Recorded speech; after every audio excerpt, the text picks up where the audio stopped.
Some brands offer you low finance, or cashback, or servicing. Renault don't do ors.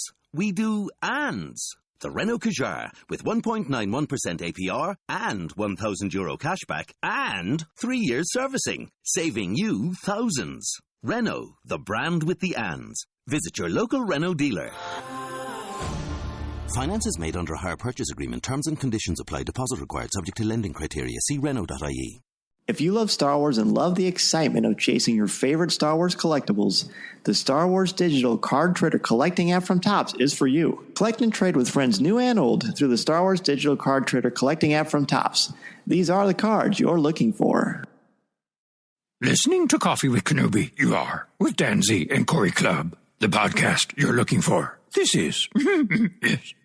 For an entire generation, people have experienced Star Wars the only way it's been possible, on the TV screen. But if you've only seen it this way, you haven't seen it at all. This is the podcast you're looking for. We've been waiting for you. The force is strong here, even stronger than the coffee. At last! Where have you been? Welcome to Coffee with Kenobi. Here are your hosts, Dan Z and Corey Clubb. Hi, this is Joe Taylor, winner of Coffee with Kenobi's 2016 Summer Patreon Coffee Chat, and you're listening to Coffee with Kenobi with Dan Z and Corey Clubb. This is the podcast you're looking for. On this special Coffee Chat, we welcome Joe Taylor. Joe is a blogger for Coffee with Kenobi and a good friend to us for many years. Joe has been on Rebels Reactions multiple times and is the winner of our Summer Coffee with Kenobi Patreon Coffee Chat. We're happy to have him on for another cup of coffee. Welcome back, Joe. Hi, guys. Hey, how are you? I'm good. Good. Well, it's great to have you on. As our listeners know, we have our Patreon twice a year. We do our either summer or winter coffee chat. And obviously, this is the summer since we're releasing this in July. And Joe has been a very gracious contributor and as well as a good friend. And we put all the names and all the entries in a hat, and Joe came out. So we're excited to have you on for the third coffee chat through this. And it's really, really cool. And Joe, so as you know how this works, Corey and I are here, and it is your show. You asked the questions. You came up with a great concept, and we are ready to follow your lead, my friend. So we've heard recently a lot of the Star Wars fan community being involved in various different charities and such as a Force for Change campaigns that they had in the past year or so, and also the Force for Daniel, the terminal cancer patient that passed away before The Force Awakens came out, and the campaign to get the movie to be shown for him to see the movie before he passed away, which it turns out that he did see it fairly soon before he passed away, so he was able to get that. So my question for Dan and Corey is for how has the fan community helped you guys? Right. Yeah, that's a good question. And there are various degrees of this, I guess. For me, I've always been overwhelmed by the generosity of Star Wars fans, and it's not always financial. Sometimes it's just a card or a letter or an email or a text or just something to kind of lift your spirits or to show you that people are thinking about you. The biggest one for me, and Joe and I and Corey are members of Geeks Helping Geeks, which we've talked about many times on this show, but it's basically a community of people from all around the world. And at its core, what it started out as if Joe couldn't find an R2 figure, because Joe loves R2, and rightfully so, then he would put it out on the Geeks Helping Geeks, and he would say, hey, I need R2-D2. Can anybody find him? I can't find him in my area. So we'd go out, and if anybody found it, they would buy it and respond on the message board, or now it's on Facebook, and send it to him, and then he would just PayPal us back, and that's how he did it. And I had a lot of figures, especially the Macquarie Star Wars figures from about 10 years ago or so. I think that's right. Does that sound right? 10 years ago? 2007. Oh, good call. See, this is why he won, Corey. He's got this down. He's got it on, yeah. So that was how it first sort of happened for me. But when it really, really touched me the most is when I got married in 2013 at San Diego Comic-Con. They had an exclusive where they had one figure from each of the 6 existing films. and the entire case was like in a carbonite in the Bespin Cloud City chamber. I got a package one day in the mail, and it was from everybody in Geeks Helping Geeks. Everybody signed it. Everyone contributed, and they mailed this to me for a wedding present. And I was just so overwhelmed with the generosity and kindness of that. I mean, that may just seem like a small thing to some people, but the fact that you guys spent so much time and planned it and did all that work just for me. And at the time I hadn't met any of you face to face except for Melinda and Lisa. So it was really, really something else. Yeah, I'd say that, for my fandom as far as the community, it's kind of been different for me, I guess. I haven't been real close to a lot of people online, pre Coffee with Kenobi. And then kind of getting into, like Dan said, Geeks Helping Geeks and just meeting people and such and making good friends with folks like Jeff McGee and other friends of the show. It's cool to see, not only people like send me stuff, I guess, but, our good friend Melinda, you mentioned, Dan, has sent stuff to my kids, which it totally unexpected and totally gracious, and they get a blast out of it. I mean, there's young fans, and she's going out of her way, just sharing out of her own goodwill, and just passing along the fandom of Star Wars itself. Whether it be something simple or like Dan said, or a card, like a greeting card during holidays or something. It's cool to see that kind of stuff in the community, and I've seen it other places too. Dan was this story kind of sticks with me. It's kind of funny, but Dan had found a vintage paper cup at Celebration Anaheim. We happened to be staying at my uncle's house during that time, and my uncle was gracious enough, just, I'll mail it out for you, no big problem.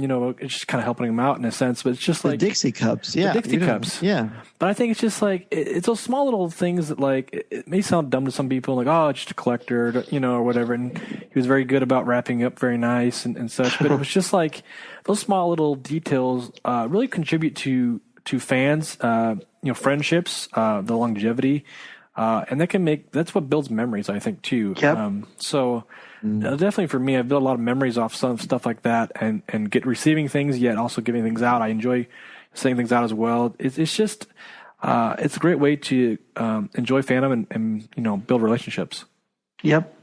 And Joe, you've got some pretty cool stuff that I think would be awesome for you to share too. Well, last February in 2015, I had a massive stroke and was in the hospital from February to September.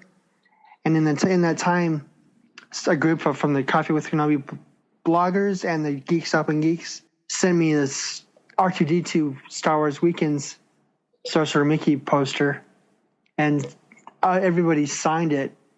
And when I got it, I hadn't opened it, and then one of the members we were messaging back and forth. He said, "Hey," I got this poster. He's like, "Yeah, it took us about 3 months." I think he said it was to get it all around the country. I'm like, 3 months? So, and that's when I opened it. And when I opened it, I was just shocked. I think we had about 30 people signed it, 30 signatures. I think we counted. That sounds right. When you got it, were you completely like, wow, where did this come from? Were you completely stunned? I was completely stunned because I got it when I was in one of my hospital stays. So my mom brought it for me. She brought it in the poster tube, and I just left it in the tube, and I'm like, okay. I just had the sticker of the poster of what it looked like on the side of the tubes. I'm like, oh, that's cool. It's an R2-D2 Disney poster. Little did I know that it was signed by so many people. If you are a huge Star Wars fan, and let's face it, if you're listening to this podcast, you probably are. And if you love collecting Star Wars, the Star Wars Card Trader app from Topps is for you. The best part, the Star Wars Card Trader app features incredible images from the original trilogy, the prequels, the Clone Wars, Rebels, and The Force Awakens. Every era you love is included on the app. It's easy and a lot of fun, too. Beloved characters, key scenes, and unforgettable moments are in every pack. Open the app every day and get free credits to spend on card packs from the Cantina, trade with your friends, and make new ones along the way as you continue to add to your Star Wars collection. And it's all free. The variety makes it fun, too. So chase what you love. Some of the latest packs include poster series, classic comic book series, helmet variety packs, and so much more. There are even exclusive cards you can get by completing sets, as well as special inserts and even autograph opportunities. Don't worry about missing the cards you love either, as you sign up for notifications right on the app. The Star Wars digital card trader collecting app from Topps can be downloaded for free from iTunes or Google Play. Be sure to download the app and start your collection today. The Star Wars digital card trader app from Topps is available now. And remember, these are the cards you're looking for. It was the R2 it's like the projection. R2 is projecting like Mickey Mouse, similar to Princess Leia in A New Hope, right? The neat thing about that, I mean, for us was, Corey, I'm sure you remember as well, this was a celebration in Anaheim. It had been making the rounds, and we mapped out where it was going to go. And this was like, started with Troy Metzler and Deej and Melinda and Lisa and everybody just sending it around. And we reached a point where we thought, you know what? A lot of us are going to be at Celebration. Why don't we just someone bring it to Celebration? I think Pam brought it to Celebration. And we all signed it in front of that fountain right in front of the convention center. And we were so excited. And I think you got it a few weeks after that. It was really cool because we got to see it. Yeah. It was really, really fun. Really, really fun. And honestly, that's like the least we can do. You've done so much, and you're so kind and always so generous, and you've always been such a good friend to so many people in fandom, and you've got a lot of other great stories too to share. Yeah, well, in 2008, my brother suddenly passed away, and I remember the day that I found out pretty vividly. Like most things like that happen. And I remember putting a post on the old hyperspace blogs saying I don't have much details, but found out my brother passed away, and just a bunch of the comments that people I didn't even know were making at that time. I was getting the notifications on my drive down to where he lived on my phone, and then just being able to read those when I got down there just kind of helped me get through that weekend. And then getting back, there was a bunch of cards people had send me, just condolences type things, thinking of you. And then I get cards from Melinda at least once a week, just saying how I'm doing, saying she's thinking about me in her writer's script. So that makes it kind of fun. And for those of you listening who don't know who immediately when we say Melinda, but you do know it's Melinda Wells. She's our featured blogger, posts on the 15th and 30th of every month on our website. And she watches over us and she takes care of us. Yep. She's always quick with a handwritten note or a smile or a gift for anybody, like Corey said, just for the family or just anything. And you just never know what she's going to do. But she's very kind, as everyone in that community that we've met. And it doesn't surprise me, Joe, that she did that. There was a campaign to have Daniel Fleetwood, terminal cancer fan that passed away, who wanted to see The Force Awakens before it hits theaters, because he was probably not going to be alive when it hit theaters. That was a hashtag First for Daniel that was making the rounds on Twitter. This happened roughly around November of 2015. It's November of last year, right about the time when he was making the rounds on social media. But I remember specifically that hashtag. I remember that vividly when making the rounds, like you said, Joe, and news media and social media and such, and kind of one of those things that you think, it's such a great sentimental value to, we always talk about Star Wars coming out after so long, and a brand new film, of course, was obviously was a huge thing from last year, and definitely was a heartfelt motion towards J.J. Abrams, and they responded with in kind to give him a chance to check it out. I think something like that, it was always so unique. It's a connection piece that shows you how far fandom goes within Hollywood in a sense too. We read a lot of stories of actors visiting folks in hospital rooms and making the tropes around and visiting folks who might not able to get out and see films, or are kids who are looking to are big fans of films or actors and such. And for Lucasfilm and J.J. Abrams to kind of grant this for him was very special indeed. I know Mark Hamill and John Boyega were behind it too. Oh, that's cool. They kind of encouraged JJ and Kathleen to do that. I'm wondering how much of the fans' involvement was involved in the decision too. Was it a petition, right? An online petition? Yeah. That kind of got the ball rolling on this? Is that sound right, Joe? Yeah. I think it was because for it to reach Mark Hamill and John Boyega and J.J. Abrams and Kathleen Kennedy, that just shows you how powerful and how dedicated this community is for the greater good, really. It also shows the connection of social media too. I mean, this day and age where we can instantly make a click or type out a message to really anybody at a moment's notice and get their attention to broaden horizons on like you said, you mentioned Force for Change was a big deal, and of course this campaign as well. I mean, it's so cool to be able to connect directly to the actors themselves or producers and whatnot, and interact with them and be able to touch them in some level. Yep. And then, Joe, tell us about the Force for Change, too. And Force for Change was like a donation program that you could donate a certain amount of money, and then a certain number of donations, you put your name in a drawing to be an extra on The Force Awakens. That was the first one. Right. The next one, I'm not sure what I can't remember what the next one was. The next one was it wasn't the next one where they kind of just did, every week there was a certain prize, a certain incentive, and you basically started your own thing on your own page or your own fundraiser.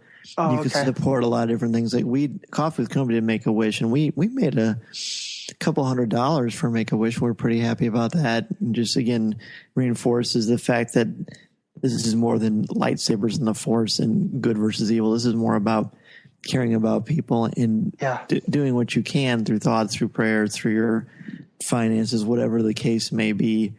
And it's always very, very amazing. And it's not like you don't. The first Force for Change, however much money you contributed, was you could get a digital badge or you could get a T-shirt, and there was like autographed helmets and movie props and posters and quite a bit of incredible things. So really a tremendous amount of fun if you think about the fact that they are doing this and you get cool stuff back. Like I know that like certain guys online I saw would have the T-shirts and things like that. I had all the digital badges, which I thought was cool. But it's really cool that you can get people, you give a certain amount and you get things in return. But the fact that you could be an extra in The Force Awakens, or you could go to Lucasfilm, or there's just different things that they did. I believe they gave away autograph by the entire cast, the Force Awakens Blu-ray. There was a Rogue One Stormtrooper helmet that was signed by their cast, and there was stuff every single week. Obviously, we're biased, but Star Wars is very novel in that respect. There are other fandoms that have a great history behind them and a real love and passion for each other and for what they love. But there's something about Star Wars that just kind of takes it to another level. Yeah, there is. What do you think that is? I don't know. I was going to ask you the same thing. Corey, what do you think? Well, yeah, I was sitting here thinking, we talk about the community. You mentioned hyperspace. It's just that community, that was pre-social media. That was pre-Facebook and such. That was a community there too. I mean, like we talk about, the dark times and such and not having too much to cling to. There's definitely, Star Wars has a community that's really unlike any other, I think. I guess, like I said, I'm biased, but it's essentially, a way to reach out to folks that are like-minded or picking each other up when they're down. And it's a way just to connect on a real-life scale. Like you said, Dan, it's beyond the lightsabers and blasters and whatnot, but you can connect to folks in a way that is unique to your fandom. And, like you said, there's other fandoms that do this too, but I think this is just on a global scale. It's something that is really kind of hard to describe, to be able to put into words almost sometimes. I mean, I'm always astounded by the folks that we get to speak to that are across the globe and such, and just enjoy their fandom and their perspective on things. And sometimes you can kind of get stuck in your own little route, day-to-day route, and be, just doing that and not understand the fact that there's more out there to be involved in and such. And I would, I guess, encourage folks to reach out and kind of expand their horizon, get connected with a group, or get in touch with other folks that are like-minded as you are. Like we talked about, 501st is a big group too. They do a lot of charity work. They do a wonderful little parts, presentations and such. And a lot of that is just, by the good of just the way their association works. So it's stuff like that that's really mesmerizing, I guess, and by this magnitude. Joe, what do you think about that? Getting to know, like Corey said, like-minded individuals who have a common love for a franchise. I mean, if you look at Star Wars as a good example, Star Trek's another example. And I remember there were lots of, when the Phantom Menace came out, it particularly stands out. But there were always things on late night talk shows where there would be people who weren't necessarily connected to fandom, but would have a good time in making fun of people who were in fandom and their passions. And I think that has kind of died down recently. Not only was The Force Awakens the most popular domestic grossing financial film of all time, I also think, too, that people see that this is more than just about a movie. I mean, it's everywhere. It's so much a part of our culture, as we've said so many different times. And the fact that Star Wars does things for people, like you guys brought up the 501st. And if you've ever read Chris Taylor's How Star Wars Conquered the Universe, you see the history of the 501st, which is on public domain anyway on the web. But it's pretty neat that it all started out of a love for Star Wars, but then they just wanted to give. And when I've worked with the 501st a number of times, and we have, Corey, for your son's birthday party or Star Wars Reads Day, all kinds of stuff, movie premieres, and they never accept money. They say, give it to the charity. You can put it on our behalf if you want to, but it's always about that. And there's never even a hint of anything but complete selflessness. Sure. Right. And that's so inspiring to me. Well, I think that's cool too. You made a good mention, Dan, about, I remember an instance where like you mentioned, we had him over for my son's birthday party a few years back. It was kind of one of our first shows. And I'm just enamored. My son still talks about that. And there was a little girl we had at the party that was a little bit frightened at first. And one of the gals that was dressed up, she removed her mask, got down on one knee and kind of spoke to her in a soft tone and was kind of saying, hey, we're just having fun. Just make believe. It's not, we're just here to, have a good time. And she kind of calmed down and such. It was just that attitude was glowing, and just a real representation of the group itself. I think it's something to say that, and I've heard so many stories of that as well for that group and a lot of other groups, Rebel Legions and such like that. And they just have a presence, of making a good stamp on the franchise itself. Star Wars has had such an impact on all of our lives. And if it didn't, why would we vlog about it? Right. Why would you guys have a podcast devoted to Star Wars if it didn't have such an impact on all of our lives, in most aspects of our lives? So yeah, exactly. I think the other interesting aspect too is that maybe you can speak to this, Joe, a little bit. I was thinking about this. Maybe give your perspective on folks that are maybe in need of maybe reaching out or are looking to get a hold of they have a need that needs to be met, or maybe they just are looking to get connected. I guess maybe kind of tell how you got connected with your fandom and reaching out, and maybe feeling the strength to do that in that aspect. Well, I got connected through the hyperspace blogs with a group of us that just developed a friendship, and then meeting at Celebration 4 in LA, meeting together, the meet and greet, kind of all, and then hanging out. The convention kind of solidified all that, and since then we've developed some very, very close friendships with each other. Consider you guys part of my family. Oh wow! The Star Wars group part of my family, to where I feel comfortable sharing stuff like that and sharing what I'm going through. Yeah, I guess I'd add to that too a little bit, saying that I would feel if folks are listening that they would feel that they could speak up in the community, and certainly be heard. I would hope so, that they would have someone to connect to if they're in need of something, that the community could kind of rise up and help them along too. They would feel empowered to do that. Dan, any thoughts on your end? Well, yeah, when Joe mentioned the hyperspace blogs, and I remember that. That's how I met Joe.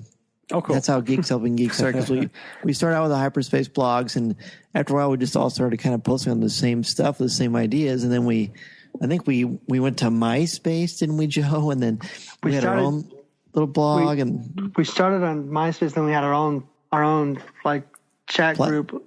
Yeah, for a long time, our own somewhere. message boards, and it was huge. I still have, when I posted about my brother, I still have all the comments on the post. I copied all those and saved them. I'll read through them every once in a while. Oh, absolutely. I remember when your brother passed away. I remember reading about that.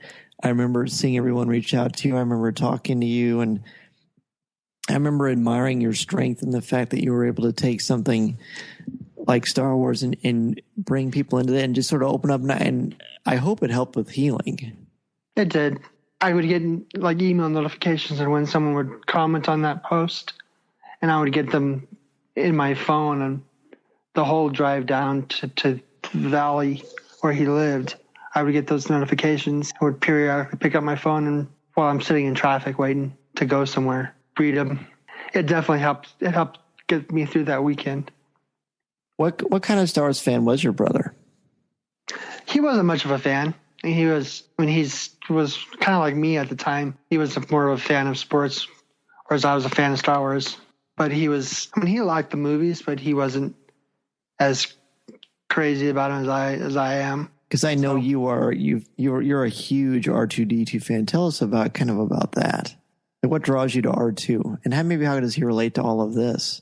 R2 I think is the hero of the entire saga, more so than Luke or any of the other characters. Just because he was around in all 6 of them and knows what's going on and kind of stays quiet. He's not vocal about anything.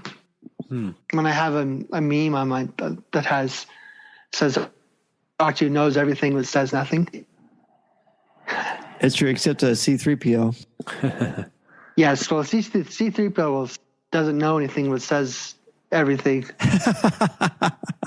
I never thought about it that way, but that's pretty funny. You know how when Lucas talks about the background of Star Wars and how the droids were inspired through classic cinema and how they basically are they're the storytellers. They're the storytellers. Yep. And how did you feel about R2's role in The Force Awakens? Because it was definitely a little bit different. I was happy that he eventually got involved, that he ended up having the piece of the map that he didn't download it when he was plugged into on the Death Star. But I mean, I was just bummed that he wasn't around through the entire show. You just had the soccer ball, BB-8. Did you guys see that they sold a BB-8 soccer ball at Celebration? Yeah, I saw that. That was pretty cool. I didn't see that. It looks, is perfect. It's just a soccer ball within the BB-8 colors. I've always thought it would be cool. And Joe, if I ever won the lottery, I'll find that Sideshow 1/1 scale R2-D2 and we'll send it to you. There you go. Oh, yeah. I have to win the lottery first, but you never know. Yeah, so do I. It's pretty unlikely that it will happen, but it would be pretty cool. What else would you like to talk about on your coffee chat, since this is your time? That was pretty much it. Just kind of our thoughts on the fan community of us getting together and meeting everybody, either in person, like at celebrations, or online, and sharing our thoughts and our common love of Star Wars. And I like that you said it's like family, because I think we'll be friends for life, because there's not only that it's just a little thing, you get to know someone through a common interest, and then you get to know the people. And Joe, you're certainly one worth getting to know, and you, as I said before, you've been so great to us and great to fandom. And where can people reach out to you if they want to ask you a question or just say hello to you? Well, my Twitter account, which I'm not on Twitter that often, is Joe2D2_Joe. And then you can email me at joe2@coffeewithkenobi.com. And my monthly blogs drop on the 7th of each month. That's right. I can remember to do them. Well, can you give us kind of a hint about what's to come from you in your blogs over the next few months? But the next one is going to be my thoughts on all of the news for Rogue One, including the cast breakdowns and the character breakdowns and the cast and who's starring as who, and all of the stuff that's been released lately, the trailers, the teaser stuff, the poster, which I love that poster of the Death Star in the sky. Great, isn't it? It's really slick. Yeah, really slick. It's really fun. Well, Joe, thank you again for being on the show and for being a Patreon contributor and supporting us. And you won the big coffee chat. So we're looking forward to seeing who is going to be a part of our winter coffee chat, which will be here before you know it. And how it works is basically you can see through our website and through Twitter and things like that we have our Patreon page, and people contribute monthly, and those contributions go to a lot of stuff. It helps with our equipment, it helps with travel, helps pay for the show every month because there are more expenses that go into it than you might initially expect. And it's certainly a labor of love, but anything that happens helps us to give back more. And what we are all about is giving people a voice in fandom, because so many people have so many great things to say, insightful things to say, passionate things to say about Star Wars. And Joe, you're certainly one of the greats. So we appreciate so much having you on. And thanks, Dan. You bet. Have a great evening. We look forward to chatting with you soon. Yep, it's been fun. See you guys. Chewie, get us out of here!